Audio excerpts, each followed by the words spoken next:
The seventh instruction, the last instruction for Noah's sons, was the establishment of a court. In fact, this instruction sounds really unnecessary, because people haven't always dealt with the legal issue. The question arises, why are Noah's sons asked to establish a court?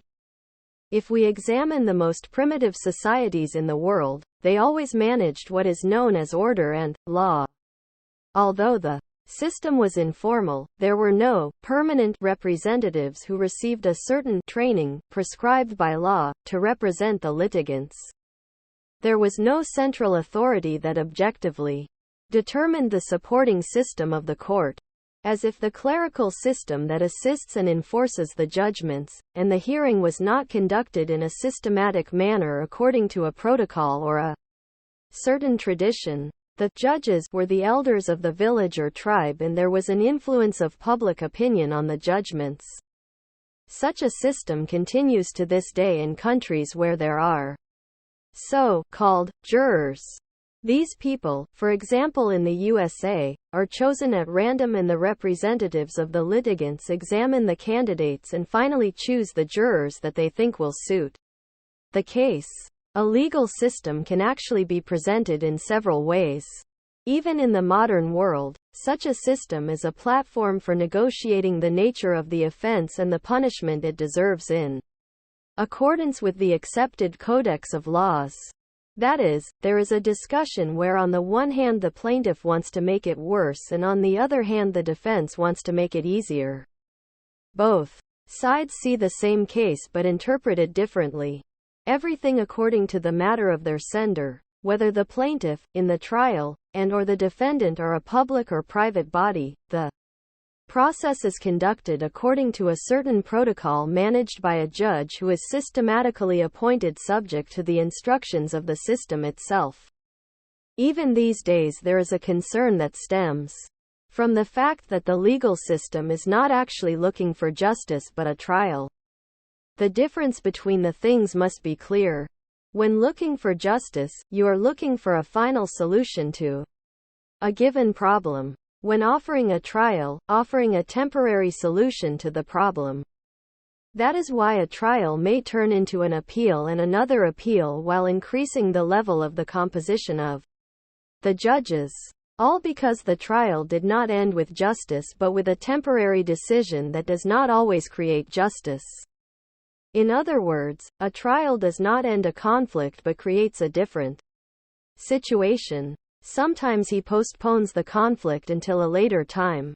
That is, since a final solution was not received in the trial, the situation can sometimes even continue to deteriorate into a situation much more complicated than its initial state. It is not just an appeal that the party that lost in the trial requests an additional assessment of the legal situation, but it is about the failure to return the social order to the state it was on the eve of the conflict. When, for example, a conflict arises between two people from the same culture, society, then the question arises, how does this affect society as a whole? For example, the researcher Bohannon suggests seeing the established norm as something that expresses a need for the relationships that exist between people. According to him, this rule leads to a custom and therefore the custom or habit causes some norm to take over, that is, people will be used to following this rule.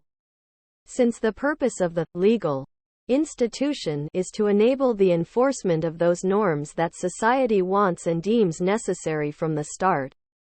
Hence, or as the researcher Moore tells us, people make use of the law as a tool for social preservation. However, since the law proposes an ideal situation from the beginning, a deviation from the ideal situation will require correction. Hence the legal system must be a system that corrects the relations between people. That is, the legal system is part of a system of the rules of normal human behavior. On the other hand, there are those who refer to the legal system while ignoring its social aspect. It is, the activity of the legal system will be the enforcement of laws established in some agreed legal forum, without any relation to the existing relationship between the people themselves. For example, the researcher Aubert claims that the essence of the conflicts between members of the same culture, society stem from a lack of respect for the rules of the society itself. Thus this system cannot represent the culture, society but the difference in this culture, society. Thus there can be very little reference to the social situation, and this may lead to various forms of litigation, arbitration or judgment without physically having a court institution. In this case, one can find two general methods for resolving conflicts: resolving the conflict through negotiation between the conflicting parties, and/or resolving it through legal diligence by a third party. In the second case, the third party may or may not be involved in the cause of the conflict itself. These two options present the conflicting parties with a choice, which method they will choose to resolve the conflict between them.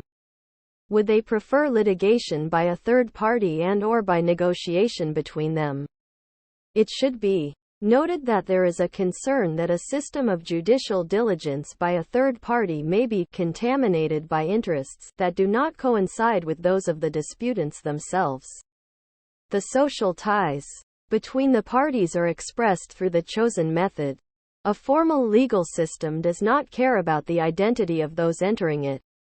According to researcher Hart, the system only discusses categories, and the judge is busy sorting the situation between the categories that are placed before him using reasonable judgment, as if without needing natural causation or any value tests. The norm becomes a teaching of a rule requiring behavior beyond the subjective will, and reality itself becomes a rule. The aforementioned law is used as a tool for social preservation and for establishing desirable behavioral ideals. For the individual, the law may be a rule that leads to custom and expresses the need for normal relations between people while enforcing proper rules of behavior. Without law and law, no culture, society has any possibility of normal existence. This is because a culture, society without rules of conduct may become extinct, because we do not have a society without conflicts, and without a cultural ability to resolve the conflicts, the society deteriorates into destruction while social chaos ensues. The other idea within a legal system is the need to restore the plaintiff's status in the eyes of the culture, society to which he belongs. When a person is hurt by another, he looks for repair, and this repair may be on any level. The law is therefore seen as a social and cultural element that characterizes the culture, society to which it belongs. Where the term conflict refers to a process consisting of three parts: history of the conflict itself, and the social consequences of the conflict. Every conflict begins with a certain history of relations between the conflicting parties themselves, and the circumstances that led to the emergence of the current conflict. The initial relations are critical to understanding the nature of the conflict itself. Thus, in a certain situation, the circumstances can lead to the outbreak of the conflict, if in other circumstances the same threshold conditions, even if they were met, would not lead to the outbreak of the conflict. The big problem before the court is the conflict itself, and the other two parts, the history and the social results, are not the concern of the court.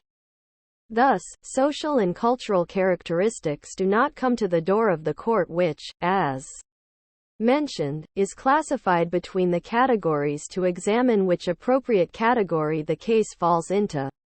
Sometimes the origin of the conflict is also brought before the court, but the court is more busy finding the right category and not busy with the circumstances that led to the conflict placed before it. This perception of the court arises mainly because of the court's desire to present the court's distinct nature from the culture, society to which the disputants belong. In the Jewish religion, there is an obligation to establish a court in order to resolve conflicts peacefully. The first case of judgment was made already in the Garden of Eden, when God commanded Adam and his wife not to eat from the trees in the garden. When they break this commandment, they are sentenced to a punishment that God imposes on them. Already from this it is possible to understand the need for reward and punishment as a way to get the proper behavior of the people. In other words, God demands from all human beings universally to follow fixed rules, and those who do not comply with these rules will be obliged to give judgment for it. In order to maintain a legal system, it is desirable to follow the path of due diligence by a third party who is not involved in the conflict, that is, a judge. Appointing judges is an important instruction, and as it is said in the Torah in Deuteronomy, chapter 19 verse 18, there is a commandment to put policemen and judges among the people so that they judge the people righteously. The wisdom would be to judge with common sense, meaning to act with logical judgment for the benefit of social continuity at the end of the trial. One of the problems as mentioned will be what will be the state of the relations between the conflicting parties at the end of the trial? Does the trial open an opening for the next conflict, or does the trial end the current conflict once and for all? The idea of universal law with universal laws inevitably leads to the desire to end the conflict once and for all. Inadvertently, the ISSUE of countries where there is law and justice and a legal system, but the system is not just arises. In this case, was this instruction of God fulfilled? For example, in Nazi Germany, the Jews were discriminated against and persecuted according to the law. Even in the USA during its dark period, blacks were discriminated against and persecuted in accordance with the law. This was the case in other places when people were oppressed and even murdered, and all in accordance with the law. That is why it is important to emphasize that it is about the exactness of the law and righteous law, and not unjust laws. To seek justice in the law and not in the law, is the way God intends in this instruction. On this basis, the legal system must be based on honesty, fairness and complete objectivity of the judges. It is impossible to conduct show trials, as they were conducted at the time in Nazi Germany and the Soviet Union. These trials were a show aimed at justifying a sentence given in advance. All legal proceedings come in order to supposedly justify the distorted verdict and sentence. As mentioned, a legal system is based on justice and not on lies and fraud arising from various interests of interested parties. In this case, a legal system that tends against members of minorities and or members of a certain group in society, is not a just legal system and is not relevant to this provision. When there is a difference in the results of the trial of different people who committed the same crime, this can be considered to be within reasonable limits.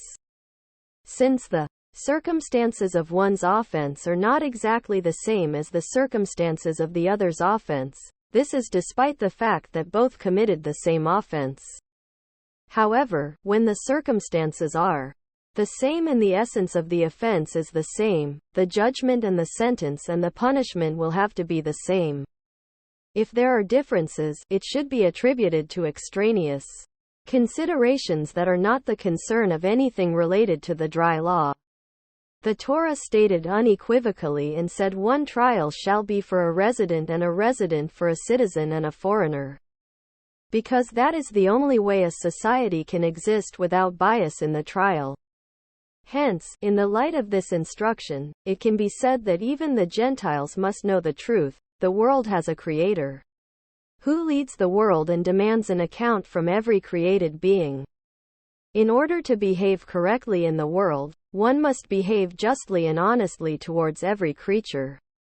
Human morality cannot be a substitute for the universal divine morality. Human morality depends on various factors and therefore cannot be absolute morality but relative morality. Only the morality dictated from above by the Creator is the absolute morality. Therefore, anyone who does not practice absolute morality is commanded by the Creator who watches over the world, and no one can escape from him and his judgment.